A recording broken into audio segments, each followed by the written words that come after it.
What's going on? This is Legend of All About the Kicks. Subscribe to that channel, put a like on that button. Before we get this started, let's talk about Diddy again. You got Mike Curry, Gene Dale. They all did an interview. They all saying, people asked them, like, yo, you think Diddy capable of doing all this stuff? They said, hell yeah. When you got money, you can do whatever you want to do. Matt Curry be going crazy over Diddy. Diddy must have did some shit to him back in the day. He wrote a lot of songs for Diddy back in the mid 2000s. I don't know how long, I don't know what year he left, but like he been hating Diddy since he left Bad Boys.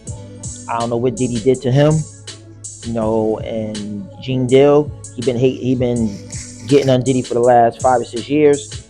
A lot of people, you gotta understand, when you up, you're gonna have haters. When you down, that's what they want you to be. And Diddy, he been rich for 30 years, man. It might be an end for him, man. Allegedly they saying he might be going bankrupt. He might have to be selling a vote. 50 Cent saying he might buy it. I don't know if that's true or not, but that's what I'm hearing, allegedly. But all these lawsuits, he gonna be settling like crazy, because you don't want none of that stuff to go to trial. You could lose more money. So we'll see what happens with that situation, man. But a lot of people just going in on Diddy. And we see what Diddy gonna do, man. Diddy always come back on top, but this one, I don't know. Let's top it. Let's go. Let's talk about Boosie and Rob Wave. Boosie won $200,000 for Rob Wave. I just started listening to Rob. Dope rapper. I didn't know he had that many albums out. He got like 4 albums out. They all went platinum. Salute to him to have platinum albums. That's hard to do these days. He took some of Boosie lyrics, and so Boosie won $200,000 for the lyrics and all that, and a piece of the song. He won 25%. Rod Wave is gonna make some money off that song. Boosie, I guess he offered Boosie 150. Boosie like, no, I need a whole 200 because I gotta pay for lawyer fees. I already got a lawyer that's gonna cost me 30 grand. And I feel like Rod Wave should just pay the 200. Get it out there. It's more easier that way. Pay the 200 and give him 25% what he want. I mean, use his lyrics, use part of his song, and that's a lot about these artists. You gotta understand. You gotta clear stuff before you start making music. Make sure you clear it first, because if you don't clear it, you can lose millions and millions of dollars. Juice WRLD, when he did that song years ago, maybe in 2017, smash, went like 4 or 5 times platinum, but he didn't get permission to use the song. He didn't get permission. He didn't ask. They just put it out, and the song was a smash. And you see, that dude is getting that money now. He get 100% of the royalties of that song. So his grandkids gonna be eating forever. So that's where you got to get the business right. Yeah, you might have a hot song, you want to put it out real quick, but make sure the business is taken care of first. And Rod Wave, just pay the 200,000, give him 25% off the song, and keep it moving, man.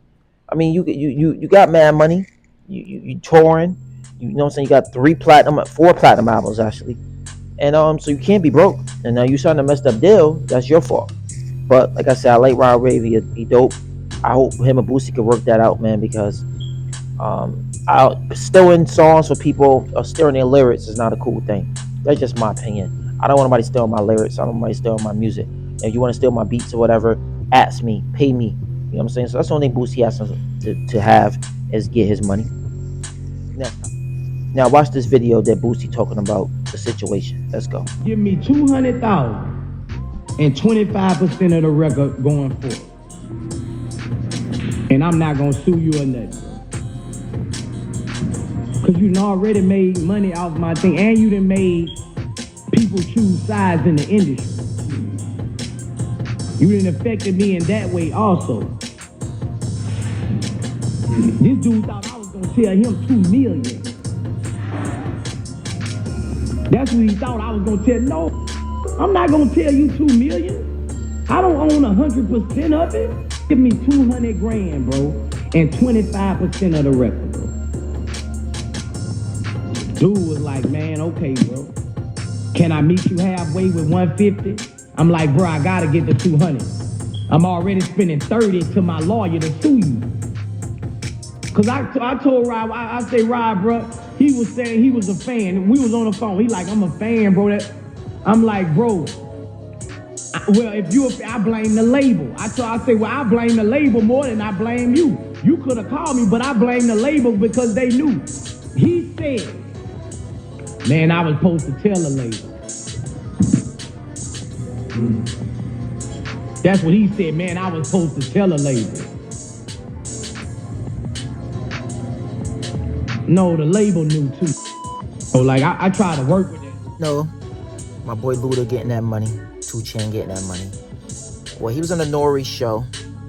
Talk about how he had to get out his deal out of DTP. One of the dopest labels back in the mid-2000s. They signed a lot of people. 2 Chainz, Titty Boy, aka Titty Boy.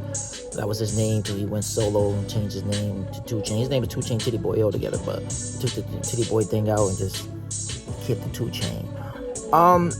He talked about, you know, getting out his deal with Ludacis. He had to pay $100,000 to get out his deal, and Ludacis got a point for every album. It's business. You could be friends with somebody, but when you sign a contract, it's business. And that's how a lot of these people they get dropped, they get robbed or whatever, because you saying, this is my friend. It's business.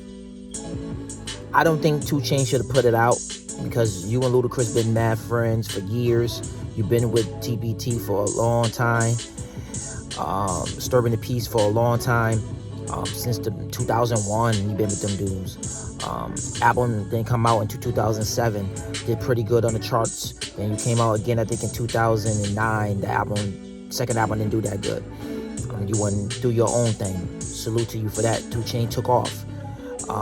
Nori, you tripping. For you to say his mixtapes was as Dipset and G Unit, you're tripping.